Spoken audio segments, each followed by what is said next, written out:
추석 명절 모두가 기다리는 시간 중 하나입니다. 오랜만에 가족과 친척들이 한자리에 모여 함께 음식을 나누고 이야기를 하며 행복한 시간을 보내는 건 참으로 즐거운 일이죠. 하지만 명절을 제대로 즐기려면 조심해야 할 것들이 있습니다. 오늘은 추석 명절에 절대 하지 말아야 할 것들에 대해 이야기를 나눠보겠습니다.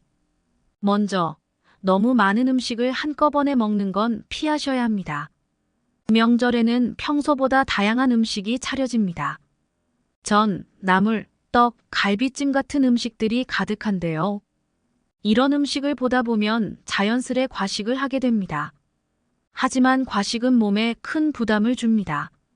특히 평소에 적당히 먹던 양보다 훨씬 많은 음식을 한꺼번에 섭취하게 되면 소화불량으로 이어질 수 있습니다. 명절 내내 속이 더부룩하거나 심지어 소화가 잘 안 되는 상황이 벌어질 수도 있죠. 명절을 즐기기 위해서는 건강이 우선이니 음식을 적당히 드시는 것이 중요합니다. 배가 부르더라도 너무 과하게 먹지 말고 식사를 조금씩 자주 나누어 드시는 것이 좋습니다. 너무 많은 음식을 한꺼번에 드시지 않도록 주의하시기 바랍니다. 다음으로 명절에 피해야 할 중요한 주제 중 하나는 돈 이야기입니다. 가족들이 모이면 자연스럽게 서로의 근황을 묻고 때로는 경제적인 이야기로 흐르기도 합니다. 하지만 명절 자리에서 돈 이야기는 가급적 피하셔야 합니다. 특히 투자, 사업 혹은 재정 상황에 관한 이야기는 갈등을 유발할 수 있습니다. 돈 이야기는 자칫 상대방에게 부담을 줄 수 있고 불필요한 감정 상처를 남길 수 있습니다. 명절은 가족과 함께 즐거운 시간을 보내는 자리입니다. 돈과 관련된 이야기는 서로 부담을 주고받기 쉽기 때문에 명절 자리에서는 피하시는 것이 좋습니다. 돈 이야기가 나오더라도 가볍게 웃어넘기며 대화를 다른 주제로 전환하는 것이 좋습니다. 음주 또한 명절에 자주 발생하는 문제 중 하나입니다. 오랜만에 만난 가족, 친척들과 함께 술을 나누며 즐거운 시간을 보내는 것은 좋습니다. 하지만 과도한 음주는 피하셔야 합니다. 술이 들어가면 분위기가 좋을 때도 있지만 과음은 가족 간의 불화를 초래할 수 있습니다. 명절의 술자리에서 작은 말다툼이 시작되어 큰 갈등으로 번지는 경우가 많습니다. 적당한 선에서 술을 즐기고 상대방이 불편해하지 않도록 분위기를 조절하는 것이 중요합니다. 또한 음주 후 운전은 절대 금물입니다. 명절 동안 안전 운전을 지키고 가족 모두가 즐겁고 안전하게 명절을 보낼 수 있도록 하셔야 합니다. 그리고 가족 모임에서 가장 피해야 할 것이 사생활 침해성 질문입니다. 결혼, 자녀 계획, 직장 문제 등 민감한 질문을 던지는 것은 상대방에게 큰 부담이 될 수 있습니다. 특히 젊은 세대에게는 결혼, 출산, 직장 관련 질문이 스트레스로 작용할 수 있습니다. 명절은 편안하고 즐거운 시간을 보내기 위한 자리이므로 민감한 주제는 피하고 가벼운 대화로 서로의 근황을 나누는 것이 더 좋습니다. 상대방의 입장을 고려해 사생활에 대한 질문은 자제하고 취미나 여행 이야기처럼 누구나 즐길 수 있는 주제를 선택해 대화를 나누는 것이 좋습니다. 상대방의 마음을 존중하는 것이 무엇보다 중요합니다.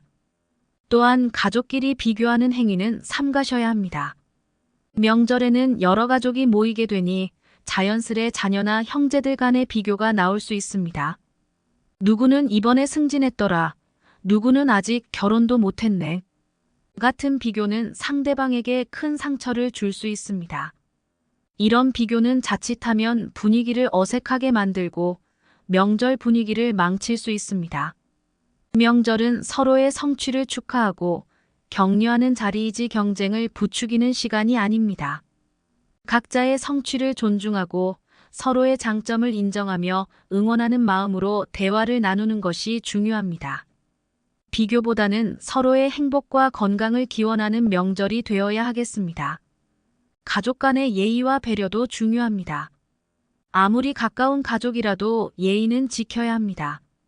명절 동안 많은 사람들이 모이다 보면 작은 실수나 사소한 말 한마디가 갈등으로 번질 수 있습니다.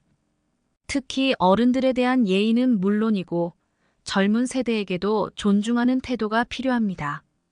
나이가 많다고 해서 무조건 지적하거나 충고하는 것이 아니라 서로를 이해하고 존중하는 태도로 대화하는 것이 중요합니다. 가족 간의 관계는 존중을 바탕으로 해야 건강하게 유지될 수 있으니 평소보다 더 신경을 써서 예의를 지키시는 것이 좋습니다. 그리고 명절 동안 너무 무리해서 일하는 것도 피해야 합니다. 명절을 준비하다 보면 특히 주부들이 과도하게 일을 맡는 경우가 많습니다. 명절 음식을 준비하고 손님을 맞이하며 끝없는 집안일로 지치기 쉽습니다. 그렇다고 혼자 모든 일을 감당할 필요는 없습니다. 가족들이 서로 일을 분담하고 함께 명절을 준비하는 분위기를 만들어야 합니다. 너무 무리하지 않도록 일을 나누고 틈틈이 휴식 시간을 가지는 것이 중요합니다. 명절 동안 건강을 해치지 않도록 가족들이 서로 돕는 것이 좋습니다. 마지막으로 SNS에 과도한 자랑을 하지 마시기 바랍니다. 명절 동안 가족과 함께 시간을 보내며 즐거운 장면을 사진으로 남겨 SNS에 올리는 분들이 많습니다. 하지만 지나치게 자신이 누리고 있는 것을 과시하는 듯한 게시물은 다른 사람들에게 불편함을 줄 수 있습니다.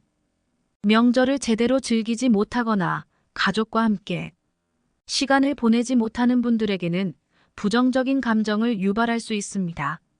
명절에 즐거운 순간을 남기는 건 좋지만 다른 이들의 기분도 고려해 SNS 활동을 신중하게 하시는 것이 좋습니다. 결론적으로 추석 명절은 가족과 함께 따뜻한 시간을 보내는 중요한 시기입니다. 하지만 이 시기에 지켜야 할 에티켓과 조심해야 할 부분들이 많습니다. 명절을 건강하고 행복하게 보내기 위해서는 과식, 과음, 사생활 침해성 질문, 비교, 과도한 일, 과시 등 다양한 것들을 피하는 것이 중요합니다. 서로를 존중하고 배려하며 명절을 즐기는 것이야말로 진정한 명절의 의미가 아닐까요? 이번 추석 여러분도 이러한 점들을 기억하며 가족들과 즐거운 시간을 보내시기 바랍니다.